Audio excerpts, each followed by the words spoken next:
No. Pará. Estamos en la televisión pública. Esto es Economía sin corbata.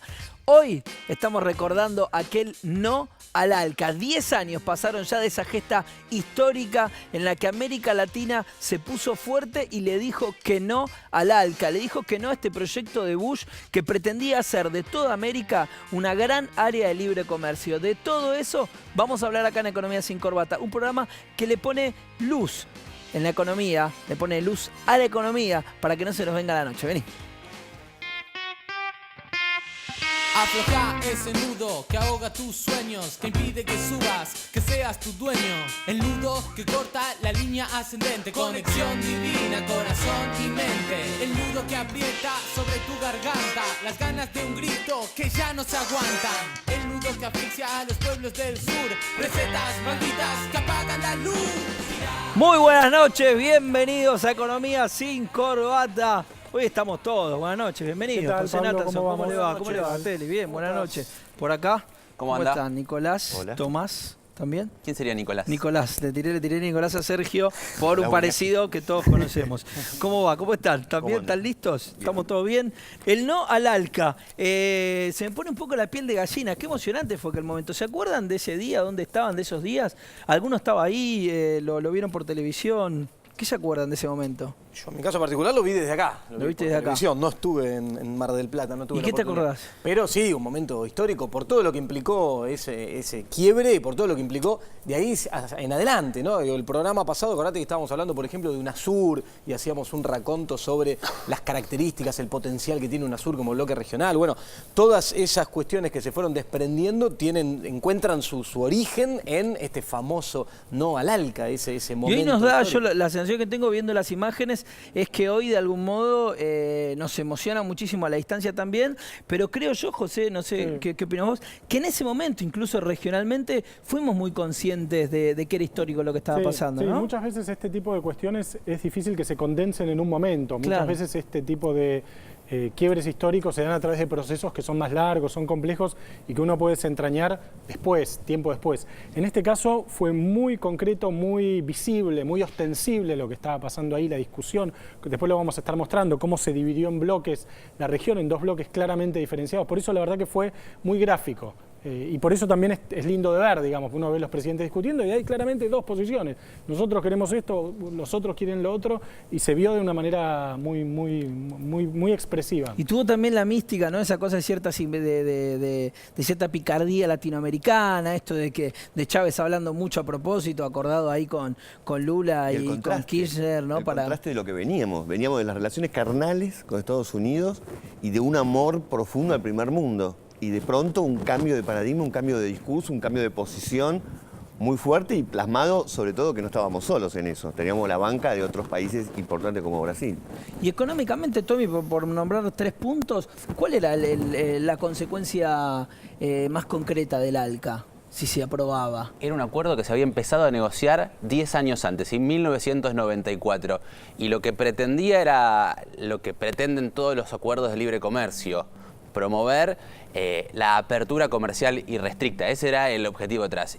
Y eso, a lo largo, esa política empezó en los años 80 en todo el mundo, y lo que generó fue desindustrialización, aumento del desempleo, rebaja de salarios, caída del ingreso de los trabajadores, porque, digamos, el ingreso de los productos provenía de otros lados y principalmente, digamos, eso, la desindustrialización de la región. Vamos a empezar a recorrer algunos informes que tenemos preparados para hoy, y en lo primero que nos vamos a meter es en en los protagonistas, en quienes nos puedan contar en primera persona qué es lo que sucedía ahí. Vamos con el primer informe, que tiene que ver con la experiencia, con el testimonio de Jorge Tayana. Vamos a verlo.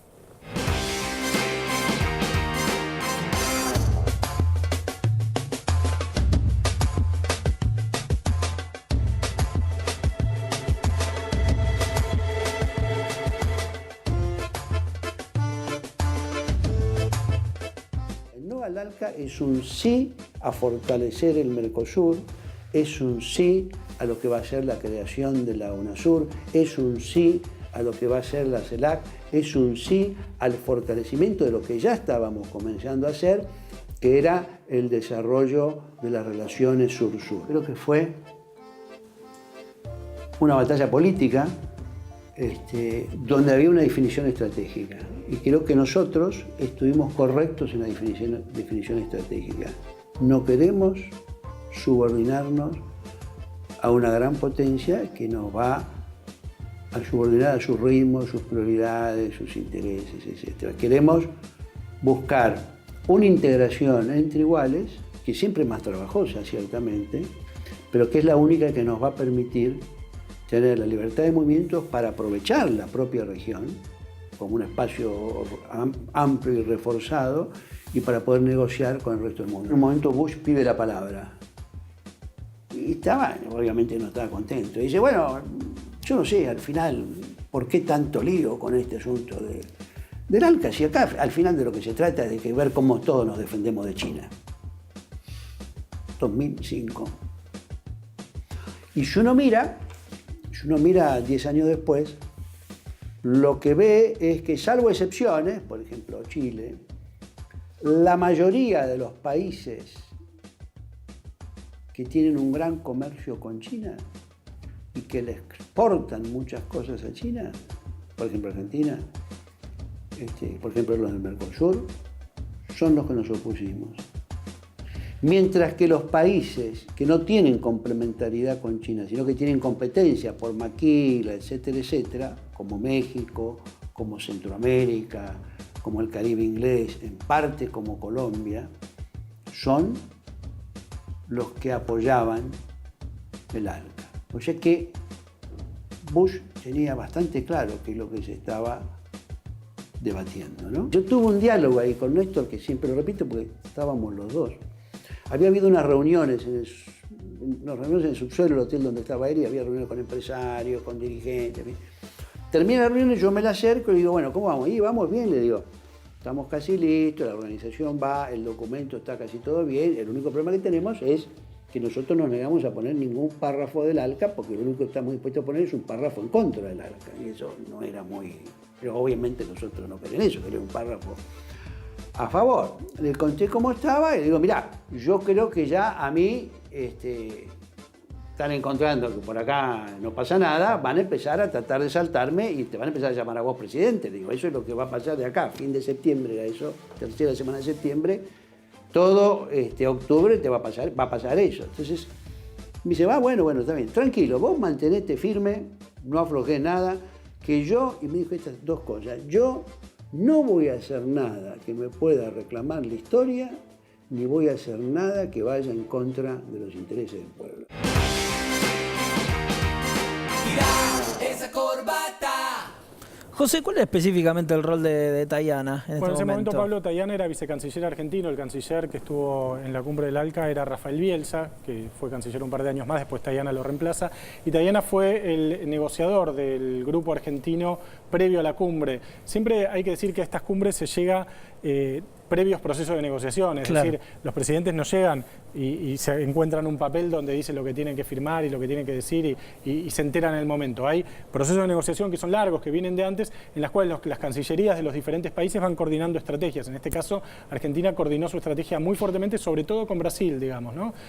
Con el resto de los países del Mercosur, con Uruguay y con Paraguay, que acompañaron la posición argentina también, y con Chávez, que fue otro de los grandes protagonistas. Recordemos que en la cumbre del 2001, que fue en Quebec, la cumbre de las Américas del 2001 en Quebec, en Canadá, todos los países de la región, todos habían firmado el compromiso de avanzar en las negociaciones del ALCA, salvo uno, que era Venezuela, que ya estaba gobernado por Chávez. Todavía no existía, todavía Kirchner no había llegado al gobierno, todavía Lula no había llegado al gobierno, todavía el Frente Amplio no había llegado al gobierno de Uruguay. En ese momento Chávez fue visto como una cosa exótica, folclórica, no se entendía, nadie entendía bien, o digamos, el mainstream no entendía bien por qué Chávez firmó en contra. En la siguiente cumbre, 4 años después, la región se parte a la mitad. Las estrategias previas de negociación fueron llevadas adelante por Tayana, a quien veíamos recién. Sin duda Chávez como paladín justamente de esta defensa y del ALBA. Y una cosa muy importante, en el terreno de la disputa lo que se ponía sobre la mesa era la defensa del trabajo justamente. Por eso uno de los grandes protagonistas también, alguien que estuvo ahí, que lo vio en primera persona, es el ministro de Trabajo, Carlos Tomada. Vamos a ver su testimonio.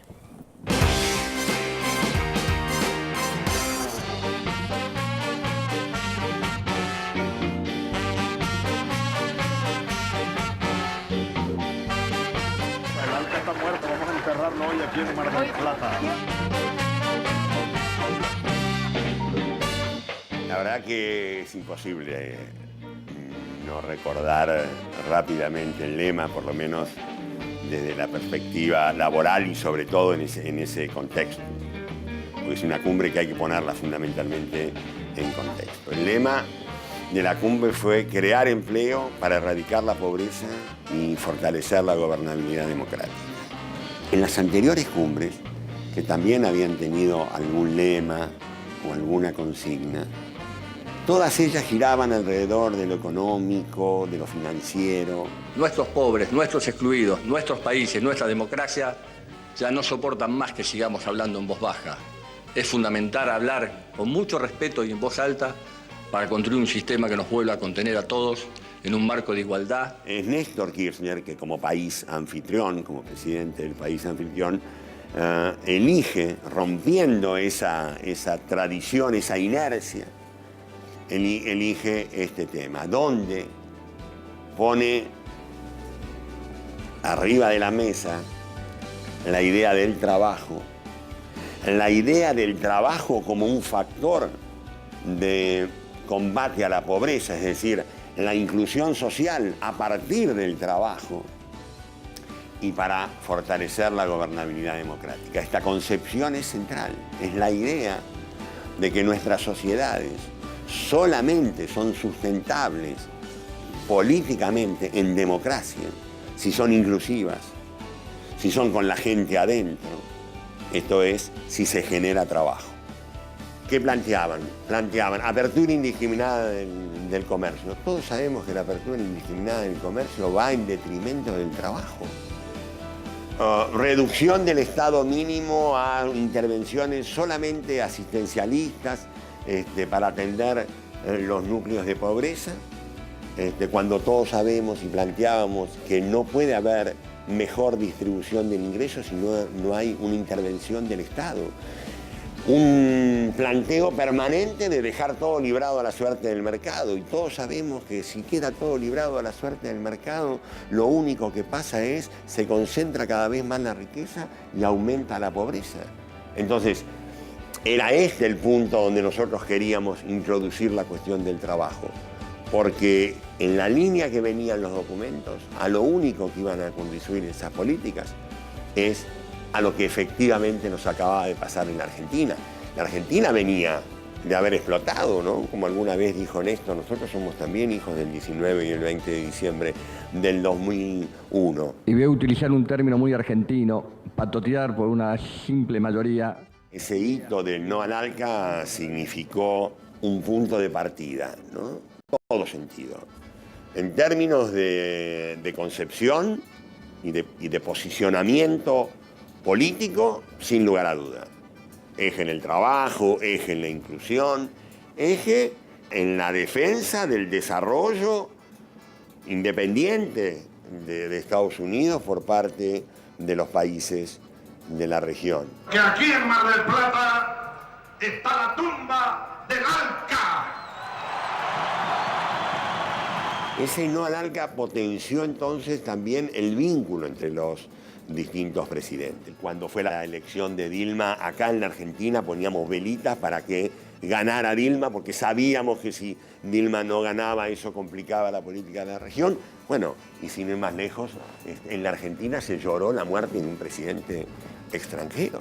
Esto da cuenta de una realidad donde todos sabemos que la suerte de uno está vinculada con la suerte del otro. Y esto nace en esa cumbre. Esa corbata.